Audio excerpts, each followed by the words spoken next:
हमने topic start करना है वो चैप्टर नंबर 3 का स्पोर्ट एंड मूवमेंट चैप्टर है। इसका टॉपिक है बोन। अब जैसे हमने रिसेंट टॉपिक पढ़ा है हाइलिन कार्टिलेज। हाइलिन कार्टिलेज भी क्या था, कनेक्टिव टिश्यू था जो बोन को बोन से कनेक्ट कर रहा था। अब बोन को बोन से कनेक्ट कर रहा था वो तो था कनेक्टिव टिश्यू। अब जो बोन है, बोन इटसेल्फ क्या है, कनेक्टिव टिश्यू है। अगर हम इसको देखें कि बोन क्या है, हार्डेस्ट कनेक्टिव टिश्यू। अब जो कार्टिलेज था, कार्टिलेज सॉफ्ट कनेक्टिव टिश्यू था, ठीक है। तो बोन क्या है, हार्डेस्ट कनेक्टिव टिश्यू है। ये क्या करता है कि दो बोन्स आपस में मिलती हैं तो क्या बनता है, एक जॉइंट है। तो इसलिए हम क्या कहते हैं, बोन कनेक्ट करती है, तो ये क्या है, एक कनेक्टिव टिश्यू है।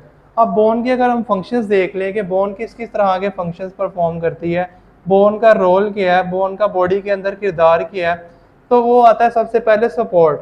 ये बॉडी को क्या प्रोवाइड करती है, सपोर्ट प्रोवाइड करती है। हम चलते हैं फिरते हैं, हम गिरते नहीं है, हम ठीक तरीके से खड़े रहते हैं। तो ये किसकी वजह से है, जो हमारे स्केलेटन के अंदर डिफरेंट टाइप्स की बोन्स हैं, इनकी वजह से क्या कि हमारी बॉडी को सपोर्ट प्रोवाइड कर रही हैं। सेकंड आता है मूवमेंट। अब मूवमेंट में क्या आता है कि रनिंग आ जाती है, रनिंग के अलावा आप वॉक आ जाता है, चलना फिरना उठना बैठना, सारी क्या मूवमेंट है। तो ये मूवमेंट्स कौन करवाती हैं, हमारी बोन्स करवाती हैं। अगर मैं बैठता हूँ तो जो मेरी नी की बोन है, जो ऊपर नी के ऊपर नीचे बोन है, वो बोन बेंड करेंगी, इसकी मदद से मैं क्या क्या करूँगा, बैठ जाऊँगा। मैं ऐसे बाजू मूव करता हूँ तो बाजू जो मेरी मूव कर रही है, ये कौन करवा रही है, ये बोन्स मूव कर रही हैं, तो मूवमेंट आ रही है, ठीक है। उसके बाद बोन क्या प्रोवाइड करती है, प्रोटेक्शन। प्रोटेक्शन कैसे प्रोवाइड करती है बोन, अब दो चीज़ों से प्रोटेक्शन प्रोवाइड करती है। एक तो ये हमें जब चलते फिरते हैं, कोई चीज़ आगे लगती है हमारी बोन पे, तो वो पहले बोन पे लगती है, देन जाके करते हैं जो इंटरनल ऑर्गन्स हैं उस पे लगती है।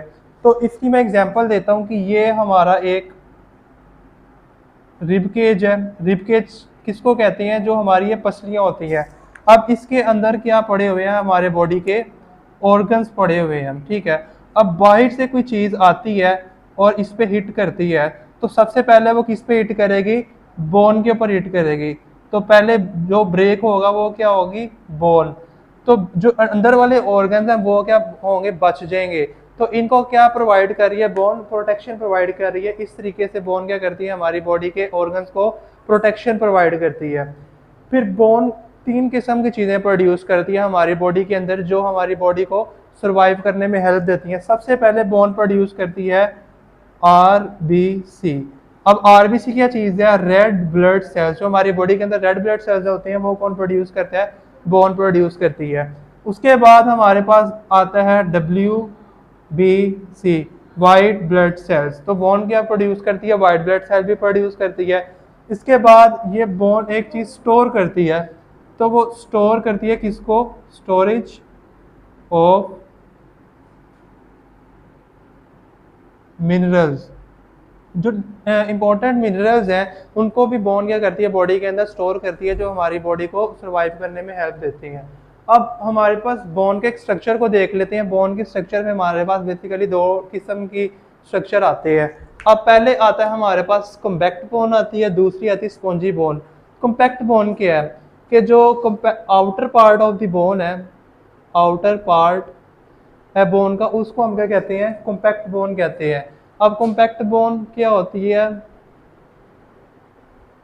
हार्ड होती है, ठीक है। हार्डेस्ट बोन होती है जो बाहर वाली साइड है। अब एक बोन का स्ट्रक्चर है, तो ये जो बोन की बाहर वाली साइड है, ये बाहर वाली साइड को हम क्या कहेंगे,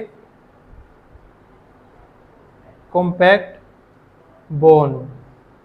अब कॉम्पैक्ट बोन आउटर वाली साइड है। अब हम देख लें स्पॉन्जी बोन को, तो स्पॉन्जी बोन कौन सी साइड होती है, इनर साइड होती है बोन की। और ये क्या होती है, पोरस। पोरस का मतलब क्या होता है, अगर हम बोन को काटें एक साइड से और उसका अंदर वाले स्ट्रक्चर को ऑब्जर्व करें, तो इसके अंदर वाले स्ट्रक्चर के अंदर ना ऐसे छोटे छोटे से क्या होंगे, दाने लाइक स्ट्रक्चर होंगे। अब इन दाने लाइक स्ट्रक्चर को हम क्या कहते हैं, पोर्स, या इसको हम कह लो ये क्या है, पोरस है। अब पोरस का मतलब क्या होता है कि दानेदार, भुरभुरी। तो आपने ईद पे देखा होगा जब हम कुर्बानी करते हैं, तो जब एक हड्डी टूटी होती है, टूटी हड्डी के अंदर दाने दाने लाइक स्ट्रक्चर्स होते हैं रेड कलर के, वो बेसिकली क्या होते हैं, स्पोर्स होते हैं। उसको हम हिट करते हैं तो आसानी से टूट जाते हैं। क्यों, क्योंकि वो इनर साइड पे होते हैं, पोरस होते हैं, और क्या होते हैं, सॉफ्ट होती हैं। जबकि जब आउटर साइड है उसको हिट करें जब हम, तो वो बोन क्या होती है, काफ़ी ज़्यादा हार्ड होती है और वो प्रोटेक्शन प्रोवाइड करती है। अब हमने देखा था कोलेजन फाइबर, देख लेते हैं क्या होते हैं। कार्टिलेज पढ़ा था हमने, कार्टिलेज के अंदर पढ़ा था कि कार्टिलेज किससे मिलके बनता है, कोलेजन फाइबर से। कोलेजन फाइबर से जहाँ पे कार्टिलेज मिलके बनता है वहाँ पे कुछ क्वांटिटी में कोलेजन फाइबर्स मिलके क्या बनाते हैं, बोन्स भी बनाते हैं हमारे पास, ठीक है। कोलेजन फाइबर्स क्या बनाते हैं, बोन्स भी बनाते हैं। अब इसके अलावा अगर हम देखें तो ये बोन का स्ट्रक्चर है, बोन के अंदर ये इस साइड पे अगर हम कट करें तो एक लिक्विड मटेरियल होता है जिसको हम क्या कहते हैं, बोन मैरो कहते हैं। अब बोन मैरो क्या करता है, जो बोन है उसके अंदर जो प्रॉपर ग्रोथ है वो करवाने में हेल्प करता है।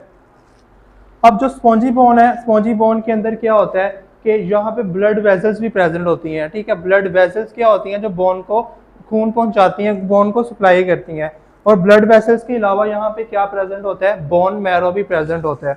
अब देखा जाए तो जो बोन है, बोन क्या कंटेन करती है, कोलेजन फाइबर्स, ठीक है। अब जो ये मिल दो चीज़ों से मिलके बनी होती है, वो कौन कौन सी दो चीज़ें हैं, एक तो है हमारे पास कैल्शियम और एक है फॉस्फेट। कोलेजन फाइबर्स तो होते ही हैं लेकिन ये कैल्शियम और फॉस्फेट से भी मिलके बनी होती है। अब हमें पता है कि जो कार्टिलेज है, कार्टिलेज भी सिंगल टाइप के सेल से बनता है, और वो कार्टिलेज कौन सा सिंगल था, कोलेजन फाइबर। और जो बोन है, बोन भी किस सेल से मिलके बनता है, बोन के अंदर भी कौन पार्टिसिपेट कर रहा है, कोलेजन फाइबर, कोलेजन फाइबर ही पार्टिसिपेट कर रहे हैं। अब यहाँ पे एक वर्ड मैंने लिखा हुआ है बेबीज का। तो जब बेबी की बर्थ होती है तो एट द बर्थ उसके अंदर कितनी बोन्स होती हैं, 300 बोन्स होती हैं, ठीक है। लेकिन जब वो आहिस्ता आहिस्ता ग्रो करता जाता है, ग्रो करता जाता है, तो ग्रो करने के बाद उसके अंदर कितनी बोन्स आ जाती हैं, 206। अब जो 300 बोन्स होती हैं ना, वो कुछ बोन्स ऐसी होती हैं जो सॉफ्ट होती हैं, अभी तक बनी नहीं होती। लेकिन जब वो जैसे जैसे बर्थ होती है वो बड़ा होता जाता है, बड़ा होता जाता है, तो उसकी जो सॉफ्ट बोन है वो हार्ड में कन्वर्ट होती हैं। और जो 360 से वो कम हो गई, रिड्यूस हो गए, तो वो क्या कितनी बोन्स आ जाती हैं, 206 आ जाती हैं। अब इसका क्विक रिव्यू कर लेते हैं। आज हमने पढ़ा है बोन, जो कि एक हार्डेस्ट कनेक्टिव टिश्यू है, फिर मूवमेंट में हेल्प करता है जैसे कि रनिंग, वॉकिंग में, और बोन प्रोटेक्शन प्रोवाइड करती है हमारी बॉडी को। दैन ये तीन चीज़ें प्रोड्यूस करती है, RBCs, white blood cells, and ये मिनरल को भी स्टोर करती है। कॉम्पैक्ट बोन आउटर पार्ट होता है और ये हार्डेस्ट पार्ट होता है, और जो स्पॉन्जी बोन होती है वो इनर साइड होती है और पोरस होती है और सॉफ्ट होती है। अब यहाँ पे जो स्पॉन्जी बोन में यहाँ पे क्या प्रेजेंट होती हैं, ब्लड वेजल्स भी यहाँ पे प्रेजेंट होती हैं, और यहाँ पे जो बोन मैरो है वो भी कहाँ पे प्रेजेंट होता है, स्पॉन्जी बोन के अंदर। जबकि जो कॉम्पैक्ट बोन है वो outer part of the bone है। अब जो बोन है वो कोलेजन फाइबर से भी मिलके बनी होती है, कैल्शियम से मिलके भी बनी होती है, और फॉस्फेट से भी मिलके बनी होती है। अब जो बेबीज हैं जब वो बर्थ होती है उनकी, तो उनके अंदर कितनी बोन्स होती हैं, 300। जब वो अडल्ट होना स्टार्ट होते हैं तो उनके अंदर हार्डेस्ट बोन कितनी होती हैं, 206 बोन। अब सेल्स हैं, बोन भी काफ़ी किस्म के सेल्स बनाती है। अब जो बोन के अंदर सेल्स होते हैं उन सेल्स को हम क्या कहते हैं, ओस्टियोसाइट्स कहते हैं। जो बोन को बनाने वाले सेल्स हैं वो ओस्टियोसाइट्स हैं। आगे चल के नेक्स्ट क्लासेस में आप लोग पढ़ोगे कि ओस्टियोसाइट्स के अलावा भी काफ़ी ज़्यादा बोन सेल्स हैं जो कि बोन को बनाने में, बोन के सेल्स को डीजनरेट करने में हेल्प करते हैं। तो दिस इज़ फ्रॉम द